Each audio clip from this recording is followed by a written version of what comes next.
ASG বাদশা শেখ মই SDB চৰত তাতে সোৰ্স হিচাপত পোস্টিং আছো মই 1 তাৰিখত SDB চৰত গো মাফিয়া আব্দুল ৰহমানক মই মানে গো মাংস সহকাৰে ধৰাই দিও তাৰ পিছত 3 তাৰিখত মই নয়া RGBৰ ওচৰত মই ড্ৰাগছ মাফিয়া বড় দুটা লৰা আৰু বাইক মই ধৰি আইসি অৱগত কৰো আইসিয়ে এজন কনষ্টেবলক পঠাই দিয়ে বীৰেন বৰ্মন নামৰ ই আহি ৰশিদুল নামৰ লৰাটো মোৰ হাতৰ পৰা বাইকৰ চাবি ছিঙি নিয়ে তার পিছত ই দম দিয়ে মোক তই কোন হয় SDB স্যার কোন হয় আমার বাল ছিঙিব নোৱাৰে আইসি আমার লাইন আছে আইসিক আমি পয়সা দিওঁ এতিয়া তোক লৈ যাই সিহঁতক এৰি দিব আৰু তহঁতক চালান দিব মোক চালান দিম বুলি কৈছে ই পিছত আইসি নাহে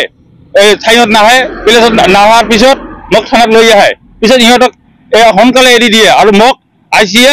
আৰু বীৰেন বৰ্মনে মোক হাতত ধৰি চেঁচৰাই মোক গাড়ীত উঠায় পিছত মোক লৈ যায় থানাত বিলেচিপাৰা থানাত ওসি ছাৰে সুধে ইটো ড্ৰাগছ মাফিয়া নহয় ই ছাৰৰ মানুহ হয় আইসিয়ে তেতিয়া কয় নহয় ই ড্ৰাগছ মাফিয়া হয় তেতিয়া আইসি ছাৰে SDB ছাৰে তেতিয়া আমাৰ SDB ছাৰক অৱগত কৰে কথাটো তেতিয়া SDB ছাৰে তাক কয় তাক বহাই ৰাখা বেঞ্চত বহাই ৰখাৰ পিছত SDB ছাৰে 2 ঘণ্টা পিছত আহি পায় বঙাইগাঁৱৰ পৰা আহি SDB ছাৰে ওসি ছাৰক সোধে তুমি কিয় ইয়াক বহাই আছে এইটো কাৰ মানুহ তুমি কোৱা জবাব দিয়া তো পুলিচৰ মানুহ নে এইটো ড্ৰাগছ মাফিয়া নে উগ্ৰপন্থী মোৰ ফেমিলি মোৰ ল'ৰা আৰু মোৰ ঘৈণীয়েক মোৰ মাকে গৈছিল মোৰ লগত দেখা কৰিবলৈ ওসিয়ে চেণ্টিক দি কৈ দিছে মোৰ লগত দেখা কৰিবলৈ দিয়া নাই এইবিলাক দুৰ্নীতি মোক সহ্য নহয় আৰু আইসিয়ে মোক আধা বাটত পিস্তল বজাই মোক এনকাউন্টাৰ কৰিবলৈ ভাবুকি দিয়ে আৰু কালি ৰাতি জনিছে কি হৈছিল জনিছে কি হৈছিল ঘটনাটো কালি ৰাতি যেটো ঘটনা 9:30 বজাত মই ডিউটিৰ পৰা আহোঁতে নেহাট বজাৰত মোক এই লান্টু ফাৰ্মাসীৰ ওচৰত এটা ড্ৰাগছ মাফিয়াই মোক 3জন দলিয়াই আটক কৰি মোক বেগাৰ মাৰে মই হাত এনেকৈ দিয়াত তেতিয়া মোৰ ছুৰী দি মোৰ মুখখন কাটি যায় আৰু মই তেতিয়া থানাত আহি অৱগত কৰো আইসি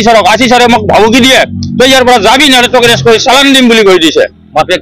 মাফিয়া 3জন আছিল আৰু শাহালম মাফিয়া ড্ৰাগছ মাফিয়াক ধৰিছিল এইটোও এৰি দিছে পৰহি দিনা না এই নয়াত আছিল দেৱান হায়াত আলী হয় না এই কোনে আটক কৰিছে আপোনাক কোনে আটক কৰিছে মোক এই যে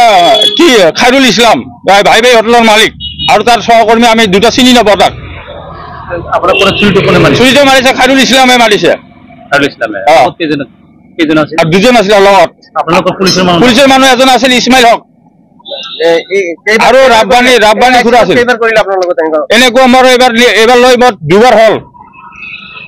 এবাৰ থানাত লৈ বহাই থৈল আৰু থানাৰ পৰা কালিকে মোক খেদি দিছে আৰু মোক ধমকি দিছে তোক নয়াহাটত থাক ইচ্ছা আছে যদি ভালদৰে থাক নহ'লে তোক এনকাউন্টাৰ কৰি মাৰি দিম SDB ছাৰক মই মেছেজ দি অৱগত কৰিছোঁ SP ছাৰক অৱগত কৰিছোঁ তাৰ ওচৰত মই বিচাৰ চাইছোঁ মই মাননীয় মুখ্যমন্ত্ৰীৰ ওচৰত মই এইটো প্ৰাৰ্থনা কৰোঁ বৰ উচিত তদন্ত কৰিব লাগে আৰু DG ছাৰে তদন্ত কৰিব লাগে আৰু SDB ছাৰে ইয়াৰ বিৰুদ্ধে ব্যৱস্থা ল'ব লাগে মই নেশ্যনেল হোমগাৰ্ড এছ'চিয়েশ্যনক মই অনুৰোধ জনাইছোঁ যে আমাৰ হোমগাৰ্ডৰ এনেকুৱা দুৰ্নীতি কাকিৰ বিৰুদ্ধে দুৰ্নীতি কৰি আছে ICOCয়ে ইয়াৰ একশ্যন ল'ব লাগিব আৰু দীপক শৰ্মা এই DSP ব্ৰাঞ্চৰ ASI হয় ই মোক মোৰ এইবিলাক প্ৰেচিজন ডক্টৰৰ প্ৰেচিজন মোৰ বেমাৰ মোৰ 2জনৰ দৰমহা কাটি দিয়ে এইবিলাক প্ৰেচিজন লৈ গৈছোঁ তাতে মোৰ ফেমিলিক লৈ গৈছোঁ এইবিলাক মোক জ্বলাই দিয়ে আৰু মোক ভাবুকি প্ৰদান কৰে যে তোক চাকৰি খাই দিম তই একো কৰিব নোৱাৰা তোৰ কি দম আছে তই কৰা তই হোমগাৰ্ড হয় মোক এনেকৈ ভাবুকি দিয়ে জানে SDB ছাৰে মোক এৰি দিছে থানাৰ পৰা আহি মোৰ ষ্টেটমেণ্ট লৈ আহিছে ছাৰে মোক এৰি দিছে একো একশ্যন নহ'লে ছাৰে কৈছে মই লাহে একশ্যন লৈ আছোঁ সিহঁতৰ সেইদিনা থানাত আহিছিল নয়াত আউটপোষ্টত SDB ছাৰে ছাৰক মই কথা তাৰ অৱগত কৰিলোঁ তেতিয়া SDB ছাৰে খং কৰি তাৰ পৰা তাক দমচম দি গুচি গ'ল জড়িত ফুলফিল জড়িত আইছি ফুলফিল অল ষ্টাফ জড়িত গো মাফিয়া আৰু ড্ৰাগছ মাফিয়াৰ লগত এইটো আসামিটো ধৰা নাই এইটো পইচা খাই এৰি দিছে এইটো ICয়ে দিছে গো মাংস আৰু গৰু চুৰি তুৰি চব কাটা দিছে সব মই পাইছোঁ এই হায়াত আলী IC নয়াহাটৰ ৰাতিপুৱা প্ৰায় 6 বজাত নয়াহাটৰ ফকিৰজৰা পাৰ্ট 2 গাঁৱৰ হোমগাৰ্ড ন অসম হোমগাৰ্ডৰ বাদশা শেখে মোক ফোনটোকে কিছু কথা অৱগত কৰে আৰু মই লগে লগে ইয়াত আহিছোঁ দেখিলোঁ যে বাদশা ডাঙৰীয়াই যিখিনি কথা কৈছে মই এজন সংগঠনৰ কৰ্মী হিচাপে মই ক'ব বিচাৰোঁ যে বাদশা ডাঙৰীয়াই যিখিনি কথা কৈছে সেইখিনি কথা যদি সত্য হয় তাহলে আমাৰ কাৰণে অতি দুৰ্ভাগ্যজনক হব। এগৰাকী থানার আইসিএ তোর কি কাম, তোর দায়িত্ব কি? দুর্নীতির বিরুদ্ধে মাত মাতিব লাগে, অন্যায়ের বিরুদ্ধে মাত মাতিব লাগে। কিন্তু তেখেতে কোৱা কথা মতে যে আইসি জনে যদি এনেকুৱা দুর্নীতি করে এই সমাজের কারণে খুব বেয়া হব, অতি বেয়া। গতিকে আমি ভাবো যে আমি দেখিলো যে পরহিদিনা শুনিছিলো যে পরহিদিনা নয়া থানাত ঘটনা ঘটিছিল আৰু এখেতে কোৱা মতে যে তেখেত ড্ৰাগছৰ বিৰুদ্ধে ড্ৰাগছ ধৰাৰ কাৰণে তেখেত লাগি আছে, ড্ৰাগছ আৰু গৰু মাফিয়াৰ বিৰুদ্ধে তেখেত লাগিছে। তেখেত যিটো ড্ৰাগছ আৰু গৰু মাফিয়াৰ বিৰুদ্ধে লাগিছে তেখেত সহায় কৰিব লাগে, লোকেল আইচি সহায় কৰিব লাগে। তেখেত অভিযোগ কৰা মতে যে সহায়ৰ পৰিৱৰ্তে তেওঁকে আৰু গালি গালাজ পাৰে। গতিকে আমি ধুবুৰী এছ পি মহোদয় অনুৰোধ জনাইছো যে এখেতৰ হোমগাৰ্ড হলেও, এজন সাধারণ হোমগার্ড হলে এক্ষেত্রে মানুষ হয়, এক্ষেত্রে মানুষ, এক্ষেত্রে সন্মান বোধ আছে, সব মানুষ সন্মান আছে। এক্ষেত্রে এক্ষেত্রের লগত আইসি জন আর আইসি জনে এনেকুৱা ব্যবহাৰ কৰাটা অতি আমি মানে বেয়া পাইছো। গতিকে এই কথাখিনি আৰু ড্ৰাগছ মাফিয়া তেখেতে কোৱা মতে ড্ৰাগছ মাফিয়া তেখেতে এটেক কৰিছে, মাৰিছে, চুৰি ডেকাৰে মাৰিছে, তেওঁৰ গালত ব্লাড ওলাইছে। আৰু সেই অৱস্থাত তেখেত থানাত আহি কৈছে, আইচিক অৱগত কৰিছে যে ছাৰ এনেকুৱা ঘটনা।